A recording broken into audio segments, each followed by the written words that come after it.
الرحمن الرحیم السلام علیکم۔ امید ہے کہ آپ تمام لوگ خیریت سے ہوں گے۔ اردو ود احمد رضا میں خوش آمدید۔ آج ہم دو لفظوں پر بات کریں گے۔ پہلا لفظ ہے ہمارے پاس تجربہ۔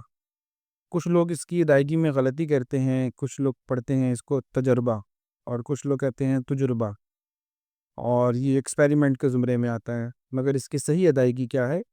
تجربہ۔ رے کے نیچے زیر ہے، جو کہ ادائیگی کے وقت عمومی طور پر اس کو نظر انداز کیا جاتا ہے اور پڑھنے میں لوگ اس کو غلطی کر بیٹھتے ہیں اور پڑھتے وقت اس کو کہتے ہیں تجربہ، جو کہ غلط ہے۔ لہٰذا اس کا جو درست املا اور ادائیگی ہے وہ ہے تجربہ۔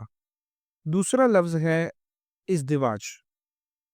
کچھ لوگ اس کو کہتے ہیں کہ جی ازدواجی زندگی۔ ازدواج غلط ہے، اس میں بھی زیر کا ہی استعمال ہے، اور آپ اس کو زیر کے ساتھ پڑھیں گے تو یہ لفظ بنے گا ازدواج۔ تو صحیح لفظ پھر کیا ہوگا؟ ازدواج، اور اس کی ادائیگی بھی یہی ہے۔ تو امید کرتا ہوں کہ آپ کو آج کا یہ کلپ پسند آیا ہوگا، اور اگر آپ کو پسند آیا تو پلیز آپ اس چینل کو ضرور سبسکرائب کیجئے، اور آپ کا پسندیدہ لفظ کون سا ہے اور کس لفظ کی املا آپ صحیح جاننا چاہتے ہیں، براہ کرم ضرور کامنٹ باکس میں لکھیں، تاکہ میں آپ کو اس کی صحیح املا اور ادائیگی کے حوالے سے گزارش کر سکوں۔ بہت شکریہ۔ السلام علیکم۔